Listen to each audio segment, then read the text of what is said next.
Hello friends, Lulu the library lady here. Let's see what adventure the library has for us today. Today's story time adventure is Anansi and the Moss-Covered Rock. Retold by Eric Kimmel and illustrated by Janet Stevens.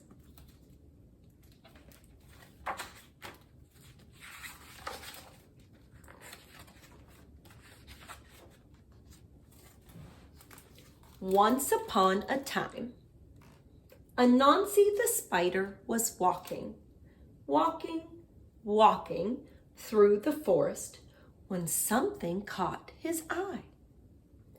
It was a strange moss-covered rock. "How interesting," Anansi said. "Isn't this a strange moss-covered rock?"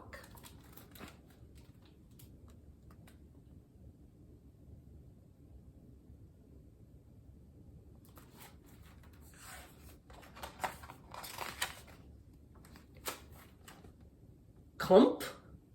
Everything went black.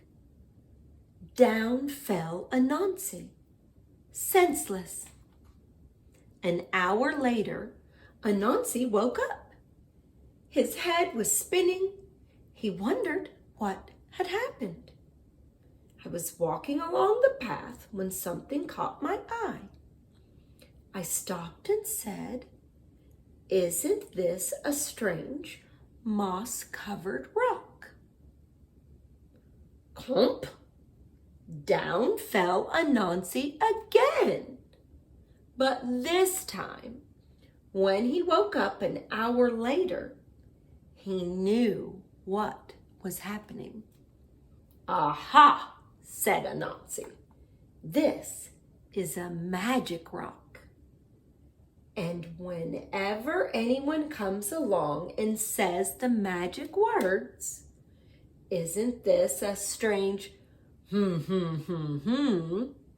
down he goes. This is a good thing to know," said Anansi, "and I know just how to use it."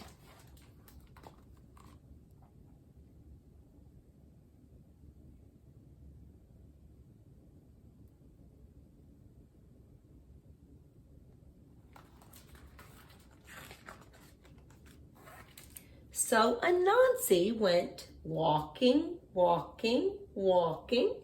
through the forest until he came to Lion's house. Lion was sitting on his porch.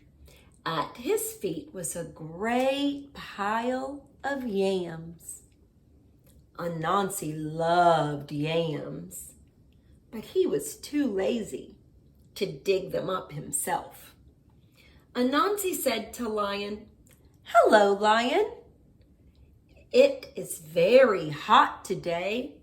Don't you think so?"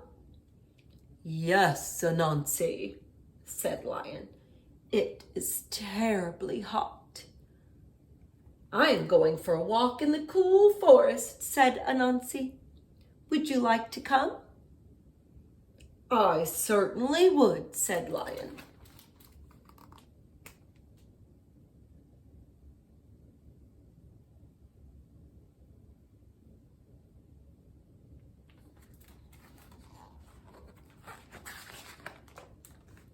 So Lion and Anansi went walking through the forest. After a while, Anansi led Lion to a certain place. "Lion, do you see what I see?" "Oh, yes, Anansi," said Lion. "Isn't this a strange moss-covered rock?" Clump! Down fell Lion.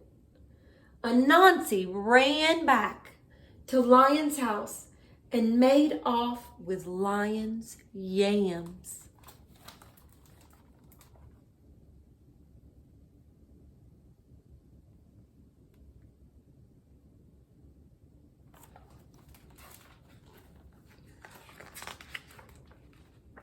An hour later, Lion woke up. His head was spinning. Anansi was nowhere in sight.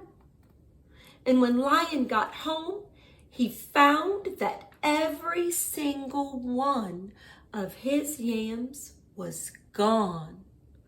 Lion was very sad.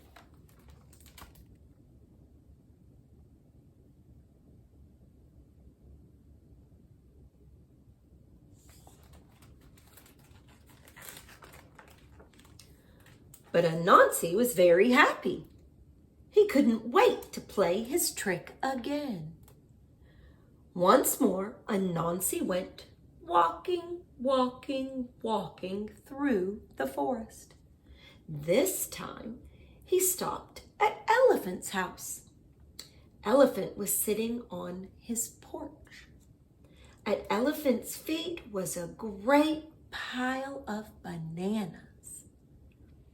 Anansi loved bananas, but he was too lazy to pick them himself. So he said to Elephant, "Hello, Elephant. Isn't it hot today?" "It is," Elephant agreed. "I'm going for a walk in the cool forest," Anansi said. "Would you like to come?" "That sounds nice," said Elephant. "Thank you for inviting me, Anansi."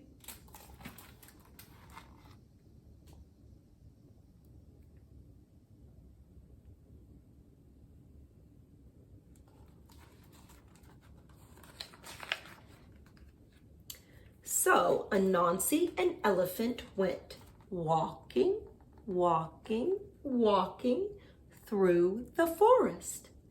After a while, Anansi led Elephant to a certain place. "Elephant, look!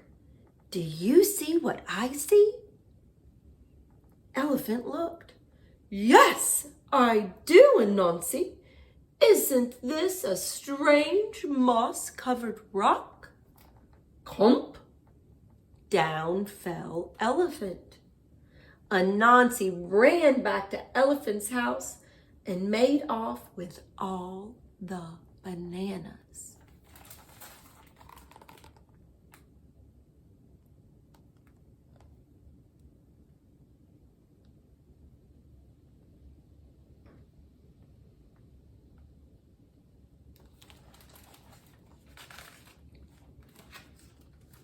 An hour later, Elephant woke up.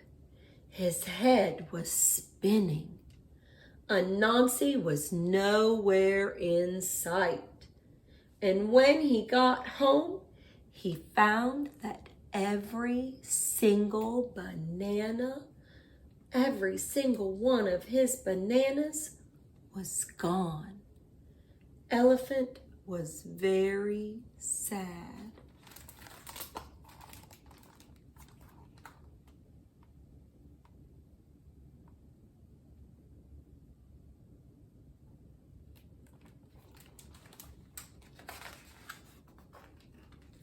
But Anansi was very happy.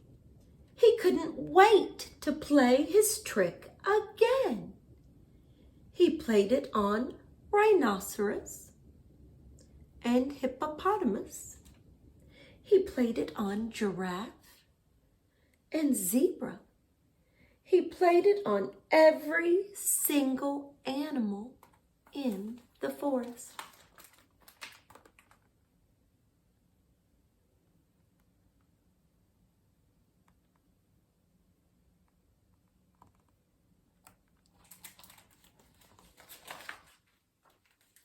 But all this time, watching from behind the leaves, was little bush deer.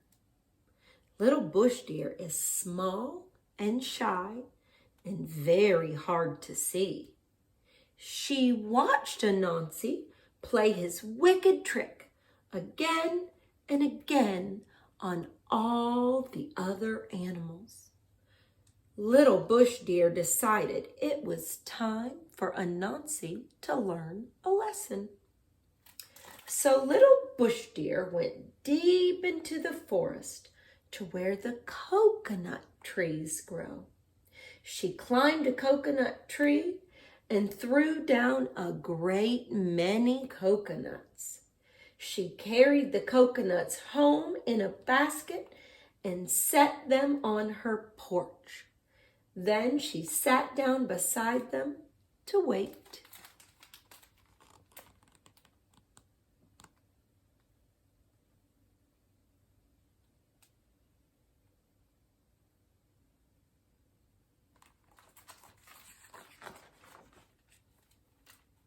In a little while, along came Anansi.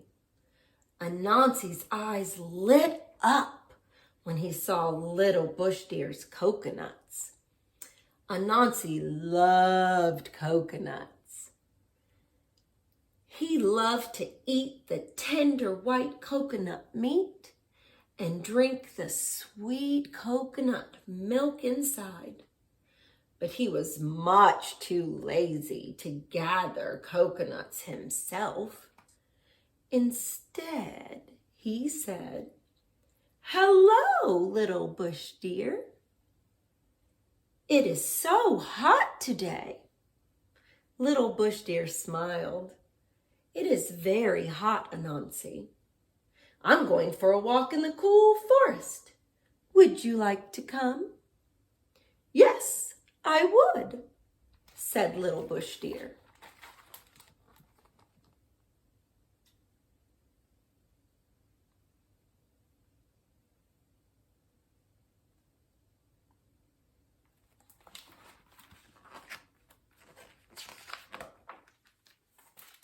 So Anansi and little bush deer went walking, walking, walking in the cool forest. After a while, Anansi led little bush deer to a certain place. "Little bush deer, look over there. Do you see what I see?" Little bush deer knew all about Anansi's trick. She looked. "No, Anansi, I don't see anything." "You must see it. Look very carefully." Little bush deer looked. "No, I still don't see anything," she said. Anansi began to get angry. "You must see it. Look over here. Look right where I'm pointing. Do you see it now?" "No, Anansi," said little bush deer. Anansi stomped his legs. "You see it. You just don't want to say it."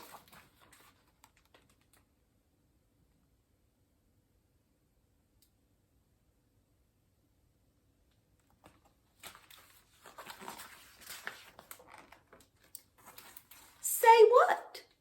said little bush deer. "You know. Is that what I'm supposed to say?" "Yes," said Anansi. "All right then.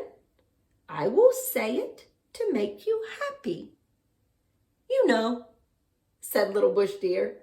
"There, I said it. Are you satisfied?" "No," Anansi shouted. "You're not supposed to say you know." "What am I supposed to say?" "You're supposed to say, 'Isn't this a strange moss-covered rock?'" Clump! Down fell Anansi.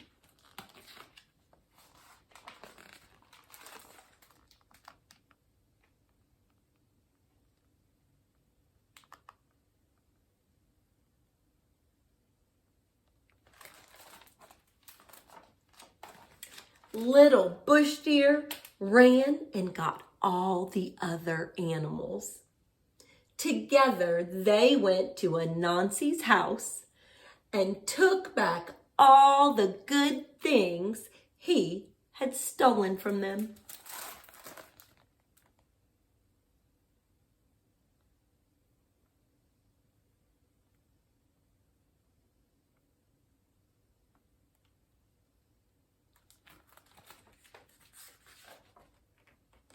An hour later, Anansi woke up. His head was spinning.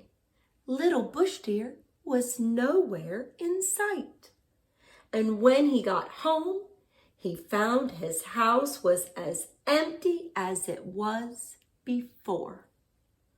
But if you think Anansi learned his lesson, you're mistaken, because he's still playing tricks to this very day.